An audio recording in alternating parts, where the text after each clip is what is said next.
And welcome to your 2026 New Year review. Leo, this is going to be special layout. We're looking at major planets, the transitions that are happening in 2026 and what that means for you. Now, the North Node and South Node, of course, are changing signs and axis, and you are going to be hosting actually the South Node in your sign in July. We'll talk about that. But Neptune, Saturn, and Uranus, major generational planets, are making some shifts that are going to be pivotal for us all and once in a lifetime opportunities coming our way. We're going to find out what that means for you. So hold on and let's get some additional guidance here and messages from our tarot. We have the King of Cups, the Devil, and the Nine of Wands. Okay.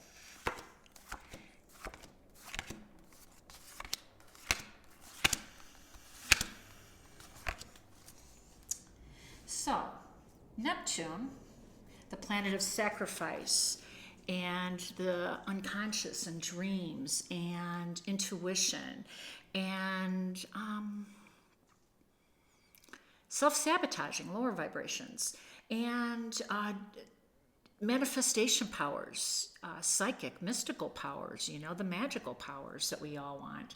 So this is the house that's moving in on January 25th, and it's going to be in your ninth house of expansion, of adventure, of new paradigm shifts, new belief systems. It's also the house of religion, which I love because this is one of the most spiritual houses. So you've got the most spiritual house connecting with one of the most spiritual houses in your ninth house. So this is going to be around religion, legal matters, higher education, publishing, and then everything connected to your belief systems. So let's look at this. So we have the Nine of Wands, the Devil, talking about religion and mysticism. And I want to lead with that, actually. First of all, it's the major arcana in this reading. And so we know what the devil is. The devil are those unhealthy attachments. Those are the things that we should be untethering from, purging from. And, that's what Neptune rules, the 12th house, natively speaking.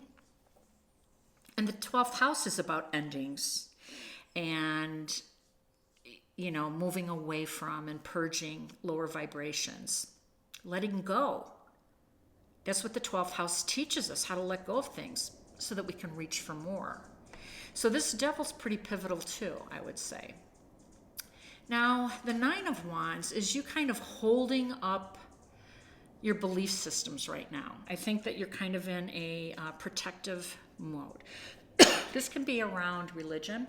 It can be your philosophy. Listen, the ninth house is kind of a heavy house. It's higher mind, higher learning, and religion is one of those topics, that's very personal. Our belief system's extremely personal, and I think that you're protective of them. That's what you're doing. But the King of Cups comes out here and says, don't be overly emotional about that. Be open to letting some of those go. And if you're open to letting some of those go, you're going to be inviting in something new. And, you're not real anxious about that, we'll say. You're protective and you're a little guarded about it. But the King of Cups is the King of Calm. And Leo, you can get a little emotional. And so, yeah, there's no need to, because this is a long haul. This is going to be with you until 2038. It's a long, long time to grow into and to be open to expand your mind and your spirit. And, change your thoughts, change your life. That's what this is saying. Okay, so we have the Saturn energy coming in February 13th at 0 degrees of Aries, along with Neptune. And this is about truth. It's about who you are. It's about planet Saturn is the Lord of Karma, without a doubt. He is here to teach the lesson. So let's see what that means for you. The Moon card, Two of Swords, and the Ace of Cups. Okay, so here's your test. The Two of Swords comes in, and there's a choice that you're going to be given here. And it's going to be around the area of the ninth house. It could be around a legal matter. It can be around a belief system, religion, publishing, travel, just all of those new, important, but really stimulating mind things. It will change. I said it. If you change your mind and your thoughts, your life will change. But the ninth house is so spiritual and a little nebulous, a little bit like the 12th house and Neptune, because it's, yes, it's tangible. You go to court and we know it's tangible. You have to deal with, the law and legal matters, and you have to deal, with religious, and higher learning, but it's really a lot of conditioning of the mind. And so sometimes it puts you in a crossroads, like you don't know what the decision is. And Saturn's coming in and saying, and what he's good at is giving you the test first and then the lesson. And the lesson's going to be revealed with the moon card, because that's what the moon is about. So I'm thinking your test, this choice that you're going to have to make, is going to lead you either to your higher power, right? The things that, and the people that lift you up, or it's going to pull you under, and be a little more deceptive and be a little bit more Neptunian, right? Unsure, mysterious, the darker side of things. And there's only one choice for you, Leo. And of course, it's the Ace of Cups, the one that is connected to religion. We have the Dove of Peace with a host and a chalice, which is a communion cup with the hand of God, offering this emotional new opportunity coming your way is going to change your life. It's going to uplift you. The other choice is going to keep you where you're at and maybe even pull you further down, because that's what the moon card is suggesting, the dark side of things. Okay, so then we have Uranus, and Uranus is going to be moving, well, right now it's in Taurus, retrograde, and it's going to be moving back to Gemini, and this is going to be in your 11th house. So let's see what this is. Yep, we've got the Six of Pentacles, the Three of Swords, and the Emperor. That's interesting. So this is happening in your friends and your colleagues, your associations and groups. It's also about your long-term wishes, and your goals. So let's look at this, because the Six of Pentacles shows that there is going to be a transfer of wealth. And the 11th house is also known as the legacy house, the house of big payouts. And I love that. I love that this transfer of wealth card came, because we don't talk enough about that in the 11th house, I think. It is a legacy wealth energy that's associated with this, and it's in the house of wishes and goals. So I think that you're going to be surprised. We talk about Uranus being a disruptor, and he is. And we talk about sudden impactful change, and we got to get ready for it. But it's not all hurt. It's not all pain. It's not all suffering. And I want to remind you that this is a card of pain. And pain sometimes is inevitable. And I always say it, suffering is optional. So something is happening here with your friends that's going to cause you some hurt feelings, some disappointment, some sorrow. Don't hold on to it. There's no need. There's a reason that it's happening, right? Because it's showing who this person really is. And sometimes we need to experience something like that so that we can make a good decision about, do we want to continue to hold on to this darker energy where we might get hurt? Or do we want to choose this option and reach for a higher expression of ourselves? I think that's the one we want. Now, the Emperor, I love coming in, and Leo, this is you too, because this is a leadership card, and you are one of the signs that has a strong leadership element to you. You are bold, and you are proud, and you are courageous, and those are all leadership traits. So this is what the Emperor represents as well.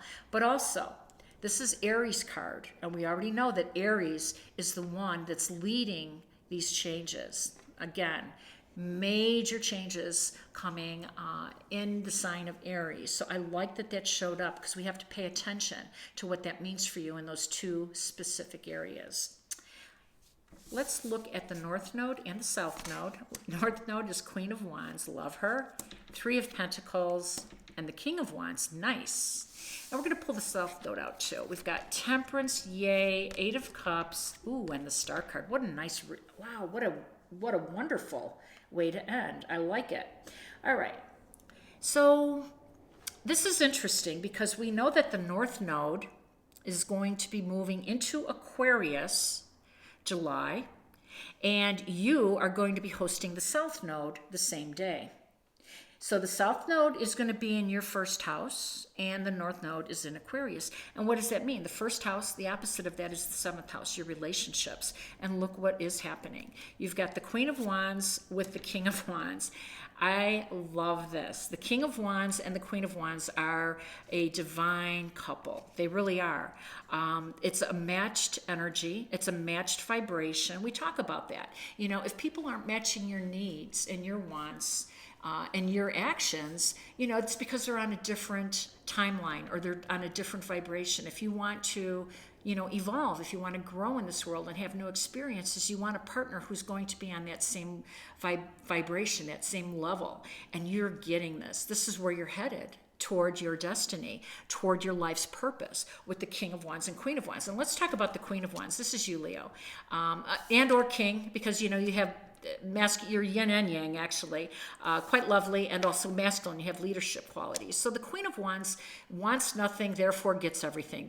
That's the dichotomy of life, right? When we want for nothing, we get everything. You know, we can pray, we can bargain, we can manifest, but when we just are in a high vibe, feeling that we're on the right path, you know, vibrating at the right level, you know, being passionate about things, being happy and joyful. I mean, we just attract everything, and you're attracting your soulmate. I love this. That's what the North and South Node is. It's your destiny, and you are bringing in your soul connection. Now, the Three of Pentacles suggests you're meeting this soul connection or already have at work, which can be interesting, and we'll find out more as we do our monthly readings. So some of you already know who this King of Wands is, but it's going to be a destined union is what I'm saying. Now, the South Node, of course, is our life's death, what we have to pay, what we have to do, what we have to clean up, purge, or walk away from, so that we can move on freely without any carry-on luggage. You know, we're going to just have a lighter load, and we are going to look at this. You've got the Temperance card, which is the guardian angel, which is a very balanced and peaceful vibration, along with the Star card, which is your wishes are coming true. Leo, this is so awesome for you. I'm really excited. And that this is happening in your house of relationships, in your first house, that's fantastic.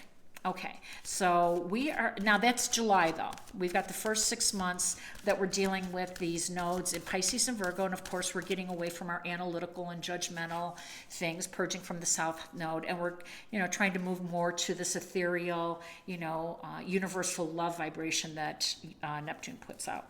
So let's go ahead and end our reading with an oracle card that's going to associate with Pluto. I didn't put Pluto out here because Pluto's not moving. Pluto's already where he's going to be, you know, till 2043. And so it means so much to us, and it's another generational planet. I thought it'd be fun to see what that energy is. All right. We've got the fork in the road. Interesting. That's how we started, with a fork in the road. Interesting. All right, well, guess what? The fork in the road for you, because it's in Pluto, is your 7th house of relationships. I love it. You are going to pick the right one. You are going to pick the divine connection. King and Queen of Wands. I am so happy for you. If this resonated, please like, share, and subscribe. I am wishing you balance, peace, and harmony. Take care, and Happy New Year.